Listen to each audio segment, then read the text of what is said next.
Welcome friends, welcome viewers. आप सबका स्वागत है मेरे चैनल बैंकर एसोसिएट में। तो कुछ वीडियोस मैंने अभी पीछे डाली थी, आप सब ने देखा होगा, जॉब से रिलेटेड जॉब ऑप्शन जिसमें मैंने प्रोवाइड करवाई थी। आप सब वो देख सकते हैं उस वीडियोस पे जाके कि कौन कौन सी जॉब ऑप्शन थी। तो ये जो जॉब ऑप्शन रहती है आप जल्दी से जल्दी कैप्चर कर लीजिए कीजिए, क्योंकि ये ऑप्शन ज़्यादा टाइम के लिए नहीं रहती और भी लोग रिज्यूमे सेंड करते हैं। तो फुलफिल होने से पहले आप ये अपनी जॉब चेक कर लिया कीजिए। तो आज का जो मैं वीडियो बनाने जा रहा हूँ और आप सबके साथ शेयर करने वाला हूँ, वो मैं आपसे करने वाला हूँ पर्सनल लोन से related. Personal loan salaried class person के लिए जो जॉब कर रहे हैं किसी भी प्राइवेट कंपनी में, एनबीएफसी में या प्राइवेट सेक्टर में। तो उसके लिए क्या हमें फॉर्मेलिटी बैंक को चाहिए, कौन कौन से बैंक है, क्या उनका रेट ऑफ इंटरेस्ट है और क्या डॉक्यूमेंट रिक्वायर्ड रहते हैं और कौन उनके लिए एलिजिबल है। तो ये सब आप देखिए, इन सब के बारे में आपको बताने वाला है 1 to 1। तो कुछ अगर आपकी क्वेरी है तो आप मुझसे कॉल करके या कमेंट्स करके वो मुझसे शेयर कर सकते हैं, मुझसे पूछ सकते हैं। तो बने रहिए और ये देखिए पूरी detail personal loan salaried class के बारे में। तो दोस्तों, जैसे हम पीछे बात कर रहे थे, आज मैं आपसे बात करूंगा पर्सनल लोन के बारे में सैलरीड क्लास के लिए। तो पर्सनल लोन, तो आज का जो मेरा वीडियो है वो इसी बारे में है कि पर्सनल लोन का पूरी डिटेल आपको बताऊं कि किन लोगों के लिए है सैलरीड क्लास में और इसकी क्या फॉर्मेलिटी है, क्या डॉक्यूमेंटेशन चाहिए होते हैं उसके बारे में। तो पर्सनल लोन जो आज बात करेंगे हम सैलरीड क्लास के लिए कर रहे हैं। सैलरीड क्लास मीन्स जो लोग जॉब कर रहे हैं, तो उनके लिए है। जो लोग जॉब कर रहे हैं, जो लोग जिनकी सैलरी आ रही है। तो पर्सनल लोन जो होता है सैलरीड प्रोफाइल के लिए है।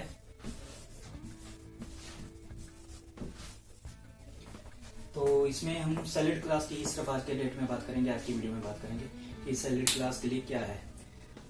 तो सैलरीड क्लास, इसमें सबसे पहले जो हमें मिनिमम सैलरी रिक्वायर्ड रहती है पर्सनल लोन सैलरीड क्लास के लिए, हमें मिनिमम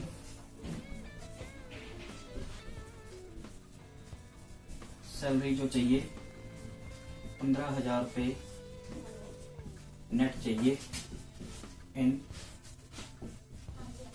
अकाउंट। तो हमें सैलरीड क्लास को अगर लोन चाहिए तो मिनिमम 15,000 सैलरी आनी चाहिए अकाउंट में।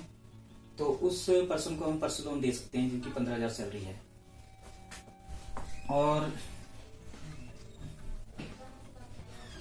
15,000 सैलरी के लिए हमारे पास ओनली वन ऑप्शन है, एक ही ऑप्शन है। 15,000 अगर सैलरी आ रही है नेट अकाउंट में तो उसको हम मिनिमम सैलरी 15,000 पे हम लोन दे सकते हैं। और 20,000 अगर किसी की सैलरी आ रही है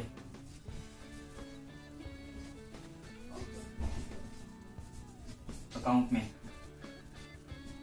तो उनके लिए कुछ ऑप्शन बढ़ जाती है।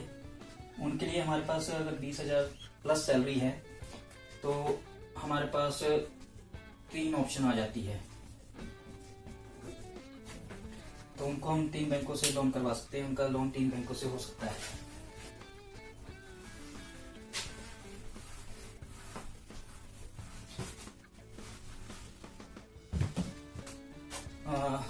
सैलरी क्लास शुरू हो जाता है, जो सैलरी पर्सन है उनको हम 4th क्लास एम्प्लॉय होते हैं, उनको भी हम लोन दे सकते हैं और बैंक से लोन हो सकता है 4th क्लास एम्प्लॉय के लिए भी। बाकी कोई एमएनसी कंपनी में जॉब कर रहा है, प्राइवेट लिमिटेड फर्म में जॉब कर रहा है, गवर्नमेंट एम्प्लॉय है या कोई अदर एमएनसी है, तो उसमें सब में लोन हो जाता है। मिनिमम सैलरी जो रिक्वायर्ड है आपको बताया है 15,000 रुपये नेट चाहिए इन अकाउंट। तो ये तो थी सैलरी की बात कि मिनिमम सैलरी हमें कितनी रिक्वायर्ड होती है।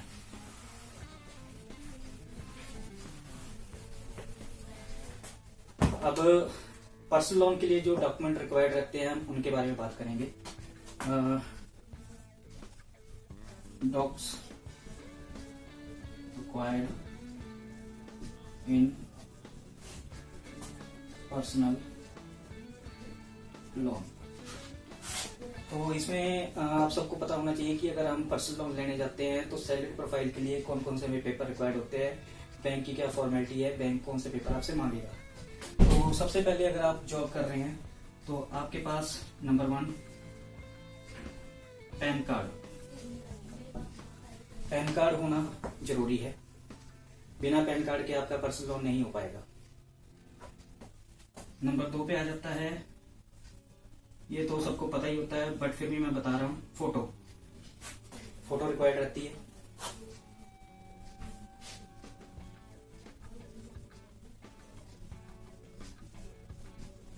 आधार कार्ड, बिना आधार कार्ड के पर्सनल लोन मुश्किल है।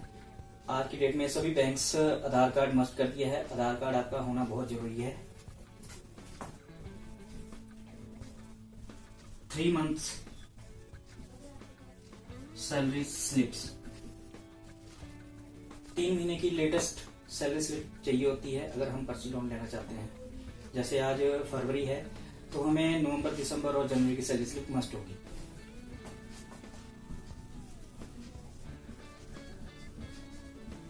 सिक्स मंथ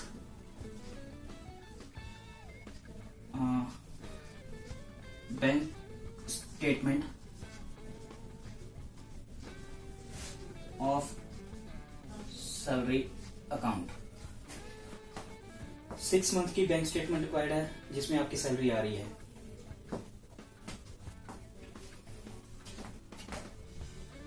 उसके बाद अगर आप गवर्नमेंट जॉब में हैं, किसी एमएनसी में है, किसी अच्छी मल्टीनेशनल कंपनी में है तो फॉर्म 16 रिक्वायर्ड रहता है।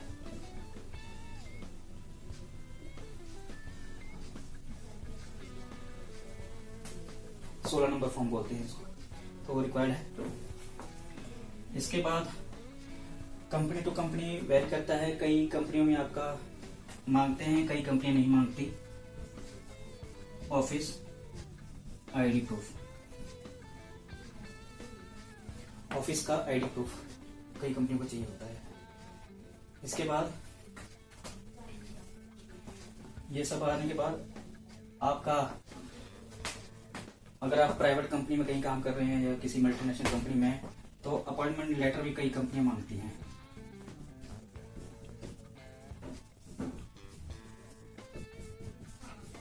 कई कंपनियों को अपॉइंटमेंट लेटर चाहिए होता है कॉन्टिन्यूटी के लिए और आपका सीटीसी देखने के लिए, या आपका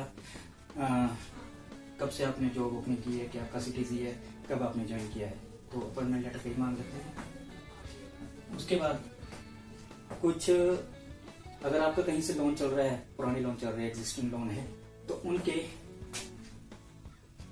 लोन ट्रैक्स चाहिए होते हैं।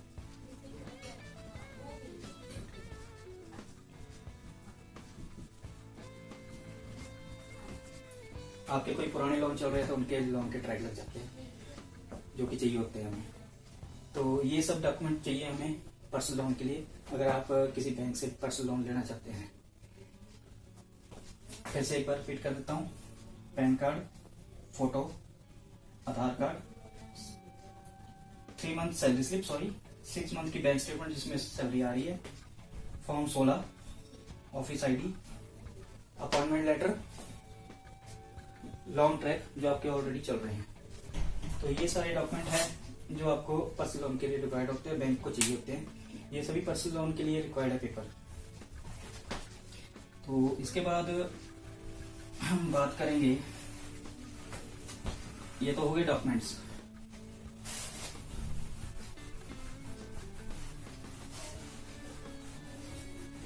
तो ये थे डॉक्यूमेंट्स। अब मैं आपसे बात करूंगा पर्सनल लोन में सैलरीड क्लास में रेट ऑफ इंटरेस्ट की। तो रेट ऑफ इंटरेस्ट जो सैलरीड क्लास में होता है पर्सनल लोन में, प्राइवेट बैंक्स में रिड्यूसिंग रेट ऑफ इंटरेस्ट होता है, एक फ्लैट रेट ऑफ इंटरेस्ट होता है। जो रिड्यूसिंग रेट ऑफ इंटरेस्ट पे बैंक्स काम करते हैं। जो rate of interest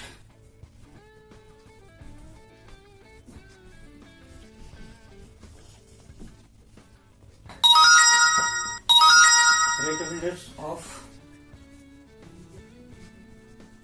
personal loan. तो जो स्टार्टिंग रेट ऑफ इंटरेस्ट है 4th क्लास के लिए,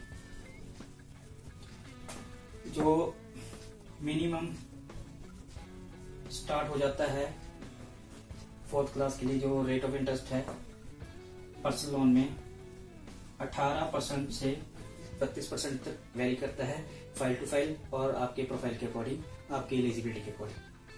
तो सभी बैंक का अलग अलग रेट है, बट जो मिनिमम रेट स्टार्ट है 18% से स्टार्ट है, जो मैक्सिमम 32 या इससे हायर रेट पे भी जा सकता है। और जो नॉर्मल सैलरीड क्लास के लिए नॉर्मल रेट है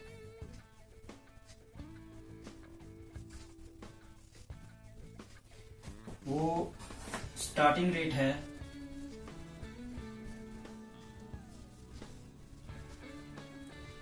10.9% टू 20%।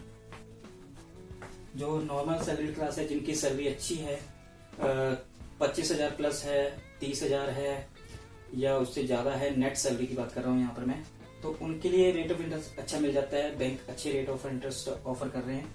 जो रेट स्टार्ट हो जाता है 10.9% से लेके 20% के बीच में, और ये रेट ऑफ इंटरेस्ट रिड्यूसिंग रहते हैं। Reducing rate of interest. तो ये थी रेट की बात। और इसमें जो पर्सनल लोन में टेन्योर रहता है, जो है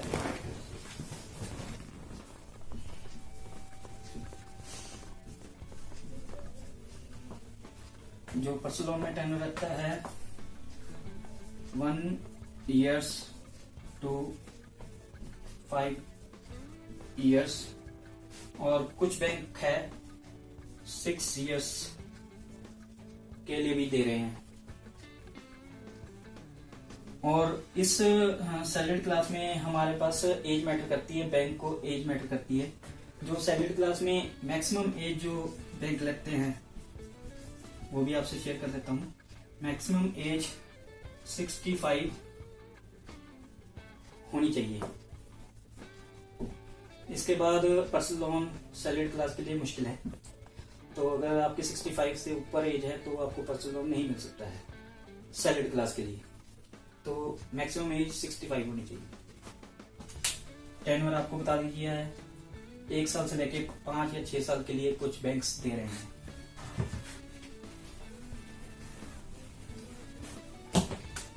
अब रेट ऑफ इंटरेस्ट हो गया, डॉक्यूमेंट हो गए, टेन्योर हो गया, एज हो गया। सैलरीड क्लास में आपको बता दिए क्या क्या डॉक्स चाहिए होते हैं, रेट ऑफ इंटरेस्ट, टेन्योर सब बता दिया है। एक कुछ लोगों की होती है कि अगर आपकी पेंशन आ रही है तो आपको लोन हो सकता है या नहीं हो सकता। तो बिल्कुल हाँ, अगर आपकी पेंशन आ रही है तो आपको पर्सनल लोन हो सकता है।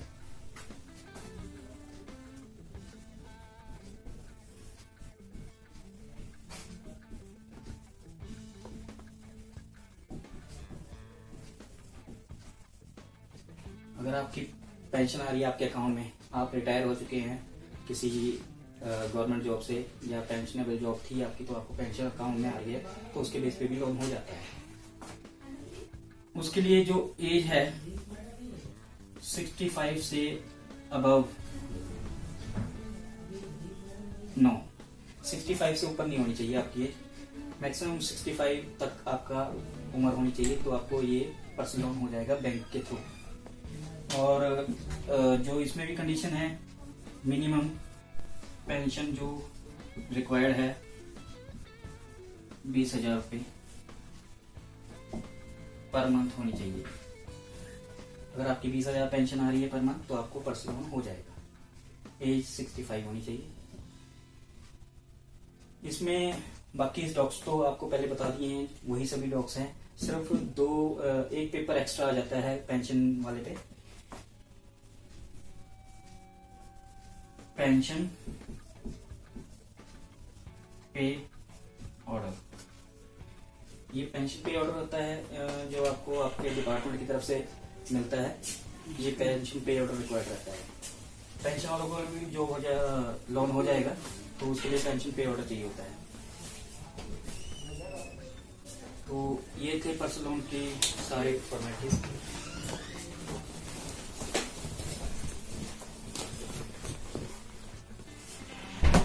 ये सब थी हमारी जो बैंक की पॉलिसी पर्सनल लोन के लिए सभी। तो पर्सनल लोन के लिए हमारे पास कौन कौन से प्राइवेट बैंक का एनबीएफसी अवेलेबल है उसके बारे में थोड़ा बताना चाहूंगा। 4th क्लास और बाकी नॉर्मल जो केस होते हैं किन किन बैंकों में अप्लाई कर सकते हैं तो उसके बारे में बताऊँ। जिसके थ्रू हम करते हैं, फुलटन है,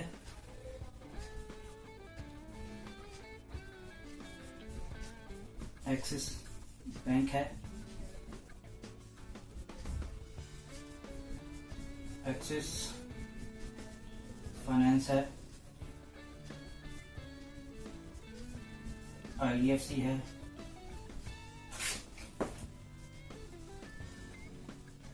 इंडोसिंड बैंक है, बंधन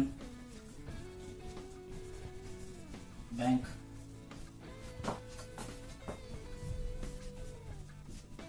कोटक,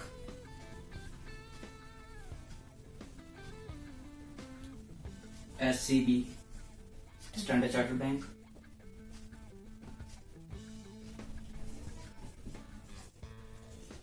फाइनेबल, उसके बाद टाटा। तो ये सभी बैंक्स है जिसके थ्रू हम करते हैं बैंकर एसोसिएट में काम। तो पर्सनल लोन हम इन सब के थ्रू करते हैं। अगर आपकी या आपके सर्कल में किसी की पर्सनल लोन की रिक्वायरमेंट है, किसी को मैरिज फंक्शन के लिए चाहिए, किसी को ओकेशन के लिए चाहिए, किसी को पर्सनल यूज के लिए चाहिए, किसी को घर रेनोवेशन के लिए चाहिए, तो आप पर्सनल लोन हमसे हमारे थ्रू ले सकते हैं। हम इन सब बैंक्स में डील करते हैं पर्सनल लोन में, सैलरी क्लास में। तो आज का जो ये वीडियो बनाया है हमने सैलरी क्लास पे बनाया है पर्सनल लोन के लिए, जिसमें आपको रेट ऑफ इंटरेस्ट मैंने बताया आपको कौन कौन से बैंक्स है, क्या उनका टेन्योर रहता है, क्या उनकी टर्म कंडीशन रहती है और क्या डॉक्स उनको रिक्वायरमेंट रहते हैं। तो अगर आपको पर्सनल लोन की रिक्वायरमेंट है तो मोस्ट वेलकम बैंकर एसोसिएट। हमारी प्रोफेशनल बैंकर्स टीम है और सारे एक्सपीरियंस्ड टीम मेंबर हैं। आप हमसे ये जो नंबर दिए जा रहे हैं, आप इन नंबर पे कांटेक्ट करके हमसे किसी भी बारे में कुछ इंक्वायरी अगर करना चाहते हो तो कर सकते हैं।